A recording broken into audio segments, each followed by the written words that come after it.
अस्सलामुअलैकुम प्यारे बच्चों। आज मैं आपको एक बहुत प्यारी और सच्ची इस्लामिक कहानी सुनाने जा रही हूँ। एक छोटा सा बच्चा था। उसका नाम अहमद था। अहमद एक गरीब गांव में रहता था। उसके वालिद बहुत मेहनत करते थे, लेकिन कभी-कभी घर में खाना कम पड़ जाता था। अहमद बहुत नेक और सीधा बच्चा था। उसकी अम्मी हमेशा उसे एक बात समझाती थीं, बेटा, अल्लाह हर वक्त हमें देख रहा होता है। एक दिन अम्मी ने अहमद को एक छोटी सी टोकरी दी और कहा, अहमद बेटा, बाजार जाओ और आटा ले आओ। अहमद टोकरी लेकर बाजार की तरफ चल पड़ा। रास्ते में उसे बहुत भूख लग रही थी। उसने सुबह से कुछ भी नहीं खाया था।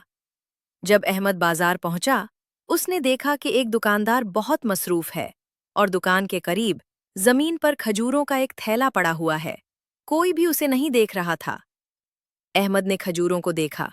उसके दिल में ख्याल आया, बस एक खजूर ले लूं, कोई नहीं देखेगा। फिर अचानक अहमद को अपनी अम्मी की बात याद आ गई।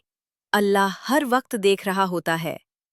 अहमद ने धीमी आवाज में कहा, इंसान ना भी देखे, लेकिन अल्लाह तो देख रहा है। अहमद पीछे हट गया और खजूरों को हाथ नहीं लगाया। इतने में दुकानदार ने अहमद को देख लिया। उसने पूछा, बेटा, तुम यहाँ क्यों खड़े हो? अहमद ने सच सच बता दिया, चाचा, मुझे भूख लगी थी, लेकिन मैंने खजूर इसलिए नहीं ली क्योंकि अल्लाह मुझे देख रहा था। दुकानदार की आंखों में आंसू आ गए। उसने अहमद को गले लगा लिया और कहा, बेटा, तुम बहुत नेक हो। दुकानदार ने अहमद को खजूरों का पूरा थैला और ज्यादा आटा भी मुफ्त दे दिया। जब अहमद घर पहुंचा और अम्मी को सब कुछ बताया, अम्मी मुस्कुराकर बोली, देखा बेटा, जब हम अल्लाह से डरते हैं तो अल्लाह खुद मदद करता है। उस रात अहमद ने अल्लाह का शुक्र अदा किया और सुकून से सो गया।